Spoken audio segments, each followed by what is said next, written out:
મેં તમને એક વિડીયોમાં કીધું હતું, યાદ હે ને? એમાં બધા જોયું જ હશે. બીજા જૂના પિક્ચરો હાલે તમને એક મારું વિજ્ઞાનનું પેપર દેખાડું, જે છઠ્ઠામાં છે એમને તો જોવાની મજા આવશે. 90 ને આવ્યા છે ના 14 અને જેની 11 મારા 19. જો ફ્રેન્ડ્સ, આ પહેલો પ્રશ્ન છે, ક્યાં જળચર પ્રાણીના શ્વસન માટે જોઈ હોય છે? એનો જવાબ છે એક માછલી. કઈ વનસ્પતિના ફૂલ માત્ર રાતે જ ખીલે છે? એનો જવાબ તમારે આપવાનો છે. નીચેનામાંથી શું સજીવ છે? જો ફ્રેન્ડ્સ, તમને બીજા જવાબ દેખાડ દો પોઈણામાં, પછી લજામણીનો આવશે. નીચેમાંથી શું સજીવ છે દેખો, ઈ તો મેં તમને દેખાડવામાં પૂરેપૂરા માર્ક આવ્યા છે મારે. પછી બીજો પ્રશ્ન, ખાલી જગ્યા. ખાલી જગ્યાના છોડની ડાળીને અડકતા તેના પર્ણો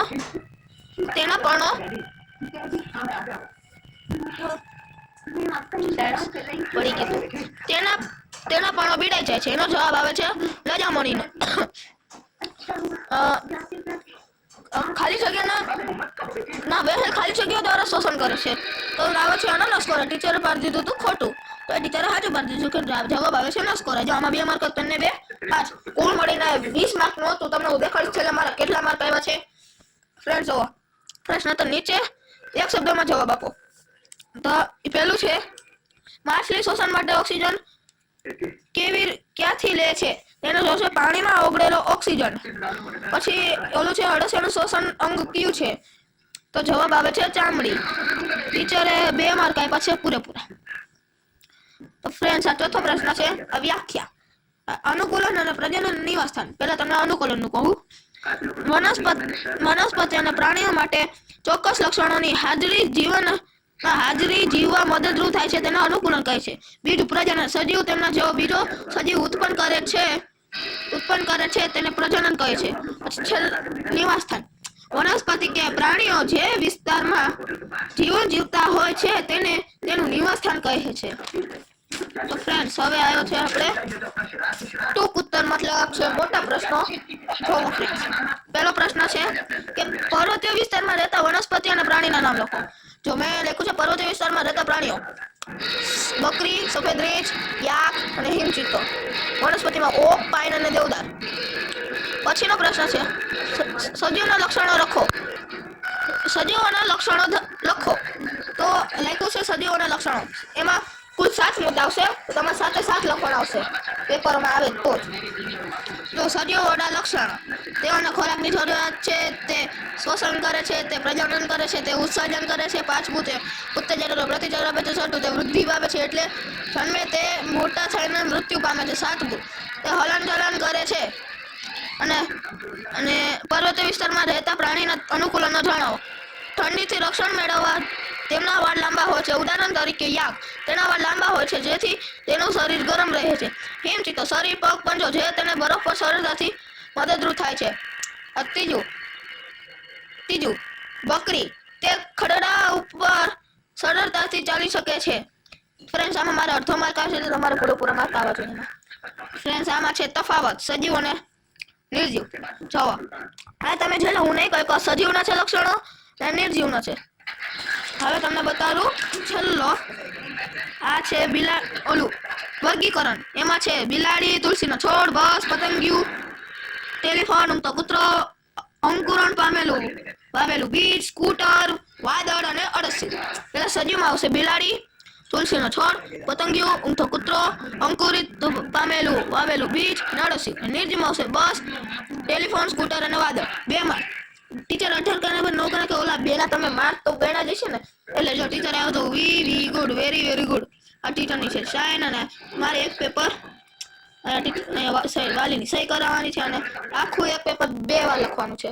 ટાઈમ થયેલો છે 7. મારે કરવાનું છે પછી લેસન. હાલો મિત્રો, આપણે લેસન કરી નાખી સ્કૂલનું. ચાલો ફ્રેન્ડ્સ, તમને દેખાતું છે આખું પેપર તો તમે જોયેલું છે. તમે એકવાર જોઈ લેજો. લાઈક અને સબસ્ક્રાઇબ અને શેર કરજો. ફ્રેન્ડ્સ, આપણે આપણું બેગ આવ્યું. ફ્રેન્ડ્સ, આજે તો વેનસડે એટલે અમે ફ્રી ડ્રેસ પહેરીને ગયા હતા સ્કૂલમાં. ફ્રેન્ડ્સ, આપણે પહેલા સૌથી ઈઝી નું હોમવર્ક કરશું. ઈઝી હોમવર્ક જે છે ઇંગ્લિશ અને ફ્રેન્ડ્સ ઉપર ઇંગ્લિશ, સર્વાંગી અને છે ગણિત. એના ખાલી ઘડિયા છે અને દાખલા એ આપણે ફટાફટ ગણી નાખીએ. ફ્રેન્ડ્સ તમે વાંચો, તમને મારી છે ને વિજ્ઞાનની ભાગી ઉભા રહેજો ફ્રેન્ડ્સ. મેં છેલ્લે નાખી દીધી તમને દેખાડવા માટે. ફ્રેન્ડ્સ હું તમને દેખાડું કે અમારી ટીચરની સાઈડ કેવી છે. જો એ જેવી હાઇલાઇટર કરેલ વાક્ય, નિવાસના ઉદાહરણો, પછી ભૂનિવાસના એના ઉદાહરણો છે. પછી આ છે. જો ફ્રેન્ડ્સ 7મો પાઠ પછી ગતિ અને અંતરનું માપન તમારે પણ આવતા છે. જો 6ઠામાં ભણતા છે એ લોકોને. હવે ફ્રેન્ડ્સ આપણે પહેલા લેસન કરી નાખી. મેં તમને જે વિષયનું કીધું ને એનું ફટાફટ.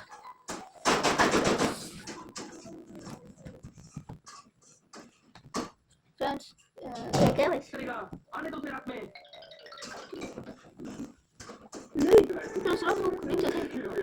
નીચે ઠેકવાઈ ગઈ.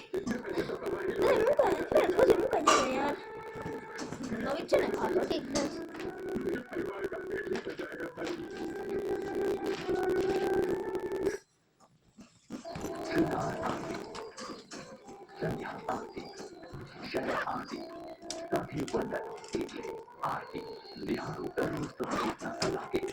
બ્લેક આપણું કે બ્લુ છે નથી મારી પાસે. ચાલો લેસન કરી નાખીએ આપણે. આખું વિશ્વ જેને શ્રી રામકૃષ્ણ પરમહંસ કહે છે, આ ધરતી પર રહેનાર માણસ ચાહે કોઈ પણ સંપ્રદાય માત્ર એક જ છે, ઈશ્વરનું સાક્ષાત્કાર. ઉપાર્જન તો માની જવાબદારી છે. દર્શન કઈ રીતે કરી શકો? 4 અઠ્ઠા ને 32 4 અઠ્ઠા 32 ને 33 50 6 દુ 12 17 17 ના છેદમાં 6 બે માં લગાવે છે. પેલા ગણા ને એમાં હું જોઈ લઉં એમ કે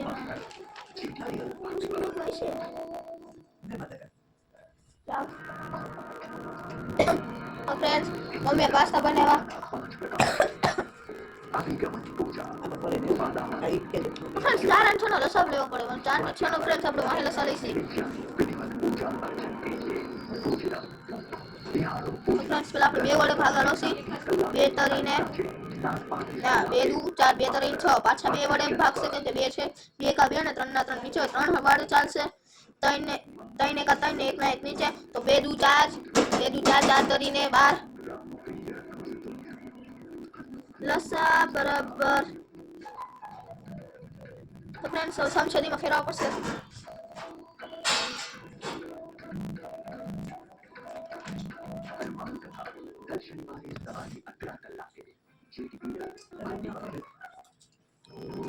ફ્રેન્ડ્સ આવશે થોડાક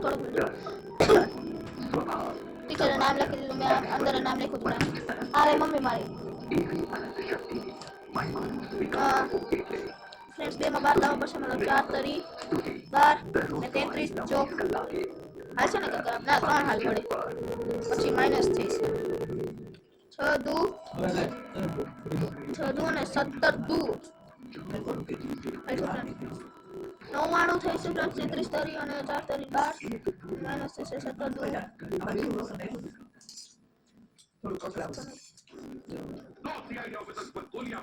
34 34 ફ્રેન્ડ્સ 12 ના 12 નીચે રહેશે. 99 માંથી માઇનસ 34 થશે. આપણે 6 આપો તો પછી શું આવે?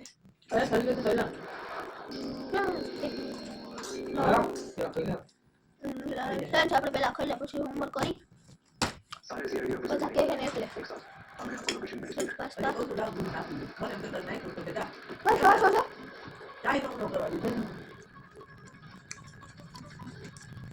બસ મસ્તી નો બના ભાઈ તો 21 રૂપિયા છે. મને તો 20 રૂપિયા છે.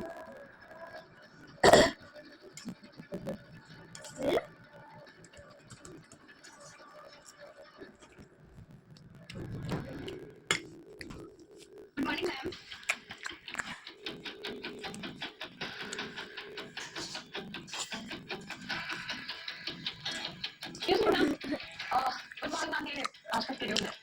શિયાળી આવે છે. ટાઈમ જોઈ શકો છો 7. 1 મિનિટ.